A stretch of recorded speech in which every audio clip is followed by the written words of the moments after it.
Merci à tous les abonnés de notre chaîne des Gracia TV. Et ça, c'est votre mission chrétienne, purement justement pour apporter l'éclaircissement aux enfants dédiés et comprendre, de définir le temps où nous sommes. Et aujourd'hui, Dieu nous a fait grâce d'être avec un grand homme de Dieu. Et il s'appelle aussi autrement le bâtonnier de l'Évangile.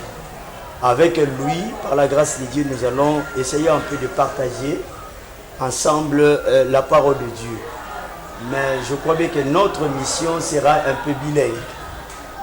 Et je me présente d'abord au nom de Gégé Zolana de Gracia. Mon invité en face, c'est le professeur Léandre de Gracia Mbimbi. En dehors de cela, il est aussi le représentant légal d'une grande communauté qui se nomme CPPA, la communauté des églises, la puissance de la parole qui affranchit. Il est aussi le secrétaire général d'une grande confession de notre pays. Et en même temps aussi, il est le président international de l'association qui s'appelle Léandre Ministries. Aujourd'hui, avec l'homme de Dieu, nous allons parler d'un sujet important qui va aider le peuple de Dieu. Bonsoir, son éminence. Bonsoir, Papa Gégé Zolana de Gracia. Merci beaucoup, je suis très heureux de vous recevoir sur mon plateau. Je vous en prie. Je crois bien qu'aujourd'hui, j'aimerais que nous puissions parler sur un sujet important qui bat son plein aussi dans notre société concernant la musique chrétienne et la musique profane. Aujourd'hui, nous allons connaître à travers de vous si réellement il existe-t-il la différence entre la musique chrétienne et la musique profane, si vous pouvez nous aider par rapport à la lumière de la parole. Merci beaucoup, Papa Gégé. Sur le plan scientifique, il n'existe pas une différence entre la musique chrétienne et la musique profane. Mais sur le plan thématique, tenant compte du thème approprié qui qualifie la musique chrétienne et la musique profane, il y a une grande différence. Pourquoi je viens de le dire? Parce que la musique par la définition. La musique est définie comme une combinaison, de l'art de combinaison de sons d'une manière agréable à l'oreille. Cette même définition, vous trouverez ça dans la musique profane et aussi à la musique chrétienne. Mais par les données thématiques, il y a une grande différence. Les données thématiques, lorsque nous sommes face à la musique profane, c'est une musique populaire qui n'est pas basée sur la parole de Dieu. Cette musique est basée sur l'amour des êtres humains, soit de la nature. Mais tandis que la musique chrétienne, c'est une musique qui est basée uniquement sur l'adoration de Dieu ou la louange de Dieu. C'est ça la grande différence. Et par rapport à la musique profane aussi, les musiciens profanes peuvent avoir le soubassement tel que le fétiche et leur inspiration repose sur la nature. Tandis que la musique chrétienne a comme soubassement la divinité, l'être suprême. Et cette musique repose sur l'onction du Saint-Esprit. Il y a une grande différence, même sur la mode de vie des musiciens profanes et les musiciens chrétiens. Merci beaucoup, mon évêque. Je crois bien qu'il y a un problème, on a sa barre un peu. Tant que vous venez de dire qu'il n'existe pas la différence sur le plan scientifique. Mais tenant compte, il y a thématique, il existe la différence. Mais maintenant, vous avez soulevé aussi un point concernant la différence qui existe entre l'inspiration. Vous avez bien dit que l'inspiration, côté Moussou Kozala, il y a Nzambe, côté Moussou Nzambe. Mais actuellement, avec tout ce qui se passe, comment on peut parvenir à marquer la différence entre l'inspiration liée à la musique profane et l'inspiration liée à la musique chrétienne, comme les gens le disent souvent aussi? Merci beaucoup. Je pense que par rapport à la différence liée par rapport à l'inspiration est tellement claire. L'inspiration, c'est le souffle divin qui peut emporter une personne pour réaliser l'œuvre quelconque. Par exemple, l'œuvre de la délivrance par une prédication ou par la musique. L'œuvre de la délivrance par la prière ou par une orientation divine. Ça c'est dit à l'inspiration divine, le souffle divin qui anime l'homme qui est chrétien comme aussi non chrétien afin d'accomplir une mission pour la gloire de Dieu.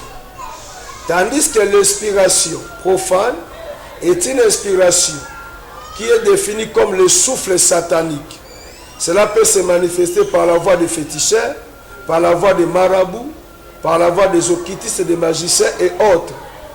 Et cela anime une personne afin de composer une chanson qui va plus faire entraîner les enfants de Dieu dans l'égarement vis-à-vis de leur créateur.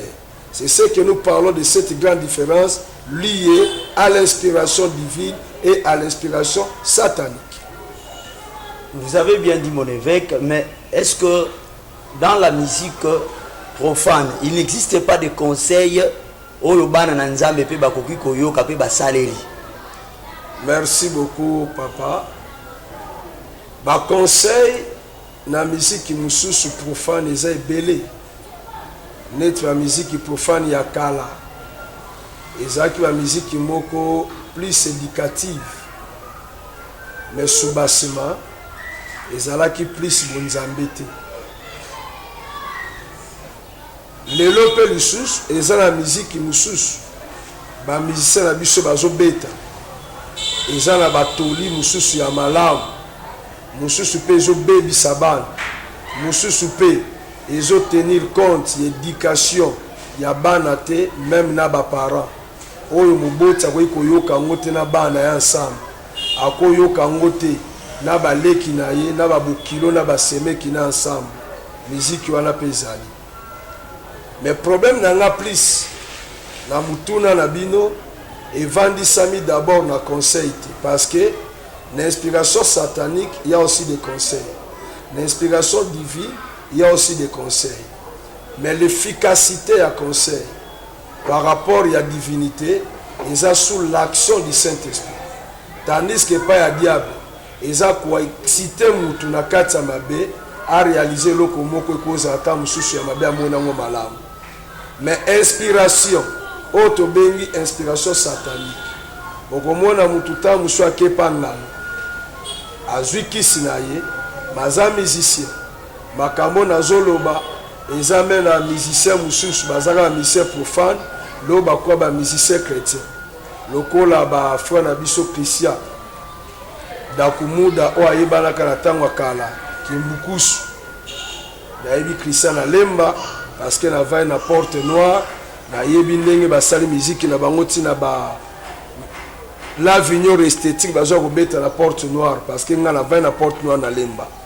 Alors Christian lo bango clairement musique na bango bande kolamba yango pa banganga okoyebi sanga teke musique wana elamba pa nganga ekokana musique oyo mutazu inspiration na kata jeûne et prière to na sa méditation lo bananzana. Inspiration est vraiment différente parce que oyo la musique en nzambe azako se référer na liloba na nzambe, azako se référer na losambo, azako se référer na créateur na ye, tandis que oyo la musique profane azako se référer na kisi na ye, azako se référer na conflit mwasta mobali baswanaki mobali azimba na moko boye alembana na kepana futi mbongo alobi yemba nzembo bwakela mbana ngai mbwakela. Donc à s'inspirer na fait moko réel, mais par rapport ya conflit oyo ezali ya mbanda na mbanda to mobali na mwasi na ye nde aye koyembela ngo nzembo de inspiration mibale wana ekokani te ya otolobi ke différence eza makasi. Mon évêque, merci balandi na biso ya de grâce ya TV boza koyoka toza awa na mpaka et je crois bien que azali wana mpona kosunga biso amemela biso lumière na makambo ezosala et que bana nzambe bademere toujours na kati ya ignorance. Mais mon évêque nakoyoka yo koloba eloko moko nalingi na tuna bino eza nini soki différence ezali elingi koloba ke epesameli na bana ya nzambe te bayokaka miziki wana. Merci beaucoup. Nako répondre na mutuna mena baxelo ko moko lisusu. La musique chrétienne a une source, à son origine. Source ya musique chrétienne eza na ciel. Batu babandi koyembela nzambe te tango bakelami awa na mabele. To nzamba bandi kozwa baloyembo te na mabele. Nzamba banda kozwa loyembo wuta na likolo na trône. Et soko te loyembo ya nzambe eza les séraphins, eza les 24 veillards. Bazoyemba toujours saint, saint, saint. Vous comprenez? Source inspiration na bango evantsami na nature ya divinité ya nzambe. Batali ba conflit ya batu te nanu kutu batu bakelama te. Mapata kutu ekena no coexister te ndenge toza nango. Mabele exista te ma exista te. Mais batali ka nature ya nzambe baza koyembela nzambe baza ko adorer nzambe par rapport ya nature na ye. Donc inspiration ya musique ya nzambe il fait vantama par rapport ya nature ya nzambe par rapport ya ba œuvre o nzambe sali. Mais inspiration ya musique profane evandisaka par rapport à nature ya nzambe te non par rapport à ba œuvre o nzambe sali te.